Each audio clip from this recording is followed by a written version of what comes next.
Hello there, today we'll be doing palindrome partitioning, and in this problem we will be using the umpire method, which I picked up recently, to pragmatically solve this problem.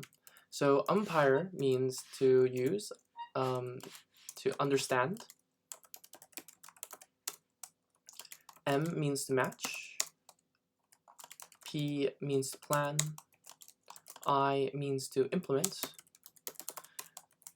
R means to review, and E means to evaluate. So we're going to start with understanding the problem.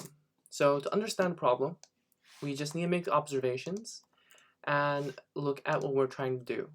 So we're trying to take S and turn it, the whole entire the string, into a subset of palindromes.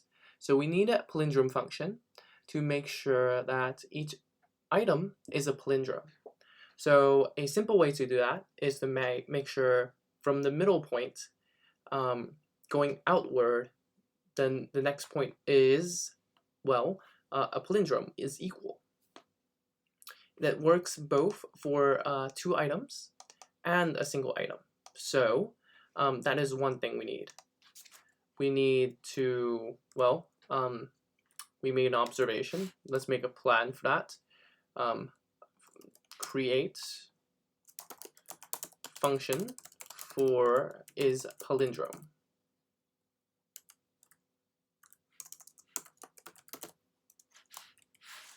Right? And we'll take the string and we'll take an I and j point to signify, and we'll return a bool to signify what we're trying to return.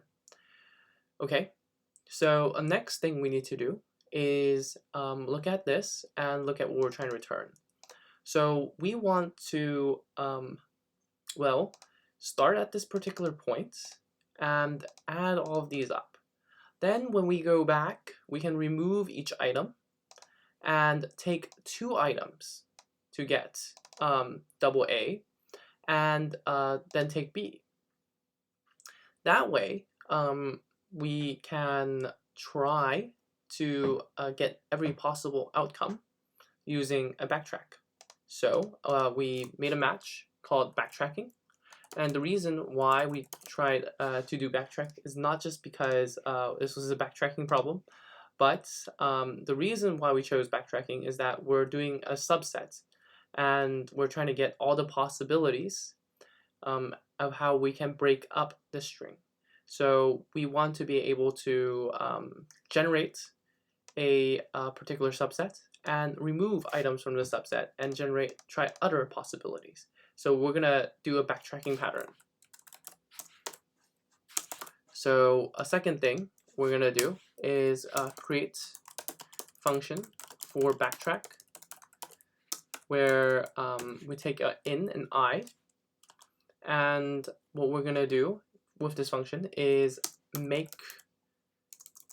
generate all possible subsets. Alright, so we understood the problem, we matched the pattern, we have a plan now, and now we're going to implement the solution. Okay, well, here we go. So definition, is palindrome, S, I, and J. It's pretty simple. Make sure it's returning a boolean. Alright. So while I is less than j, if s of I does not equal s of j, then return false, else I and j is equal to I plus 1 and j minus 1. And then, well, after that, return true.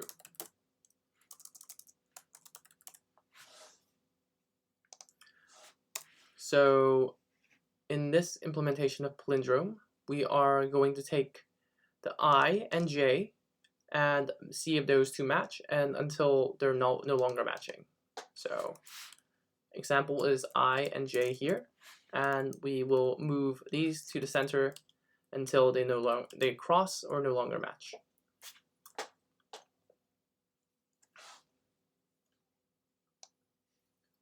Okay, well, next thing is that we're going to create that backtracking function. And if I is equal to length of s, that means we have reached the end of our backtrack. We're going to append our results with a part,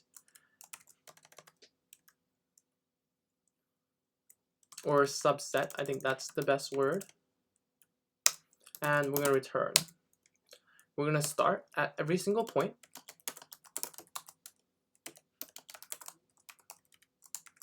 And if is palindrome S, I, and J, our subset is going to append this particular point in the string. And we're going to run dfsj plus 1 to move on to the next item. And we're going to pop it to make sure that we start at this point at the next cycle. We're going to go over it very shortly.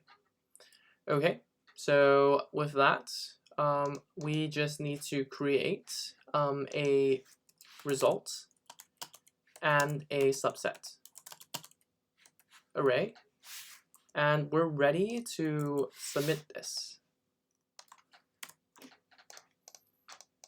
So we're going to run backtrack at 0, and we're going to return the results. So we're going to do some review now. How does this work in terms of our review? Well,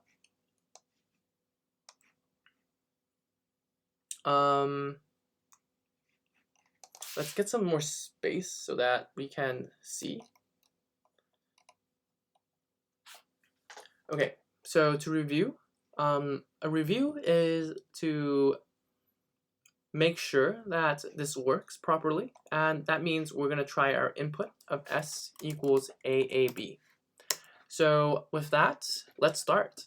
So this is our results. It's an empty array, and we have a subset, which is empty. And to test our code, we have I is at 0, and we're in our backtracking function. So I does not equal to length of s, and we're going to go from 0 all the way to the end of this function, which is great, because now we're going to check if it's a palindrome. It is a palindrome because, well, a single item is going to return true, so we have A here. That's our first item. Now we're going to move, we did a DFS, we're going to try the second item now, and 1 is not a, the 1 point is not the length of string, so what we're going to do is we're going to add another item, A, and then we're going to try a third item. As you can see here, we go into this function, and we're testing out now backtrack at 2. So we try 2 and 3, of course. We're going to go through with that, and we test 2, and of course it's a palindrome. So we append it to our subset, and we try 3. So 3 is where we are at the length of string, and so we're going to append the subset to our results. So now we have one subset. Of course, this is a copy, a deep copy that is. So it will not retain the same subset. It will be a new subset. So we go, now we do a pop, basically. So this is our current point. So we do a pop at B. And now we try another run. But that's the end of this J. So that's end of that. And so we pop again. Now that we have finished with that DFS function, we pop again. And now we just have A. So we're going to try to take AB, attempt to take AB here at this particular function. We're going to try to take AB. AB is not a palindrome, so nothing happens, and we're gonna try. We're gonna do a pop one more time because this DFS call is done. So we finish over pop, and we take the next two items, I and J, where I is now at this first point. So we take two A's, and that is a palindrome. So we append that to our subset, and we run a DFS call, J plus 1, and we basically are here now, and we throw in the B. With that, we have A, B, and that is the length, and then we basically run DFS one more time, and that is our the end of our length of the string, where I is the length of the string, and so we append AAB. So we have AA, and we have a B. Of course, that's the end of that. And we pop B because we're done with that DFS call. And with that, we are done with this DFS call as well. And we pop that subset as well. And we begin one more time, and we try I all the way to J, which is the end. We try AAB, the whole entire thing. So this is I, this is J. We try attempt J, I through J, but of course, I through J does not work, and we do not have a subset. And so therefore we never get to the end, and we complete our backtracking problem, and we have our proper results. So that's our review, which is to go through code with an example.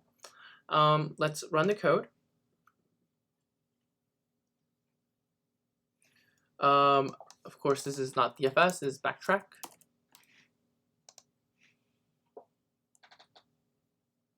And it is accepted, and so let's submit it, and then we'll evaluate this particular problem.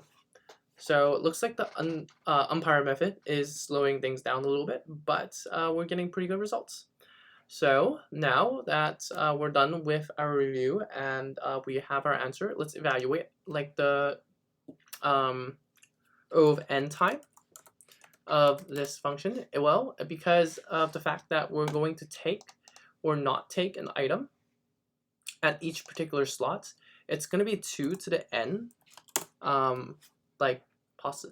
possibilities, and that's going to be our runtime. By take or not take, I mean suppose that we make one combination where we take A, where we take A, where we take B, and then we attempt to just take A. We just take AB, and we try to take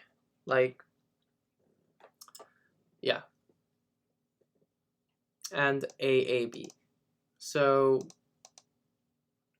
generally, a backtracking problem is going to be 2 to the n possibilities.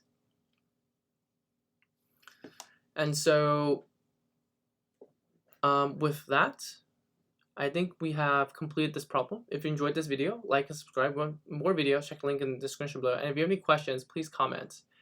And I will see you in the next video. Thank you very much.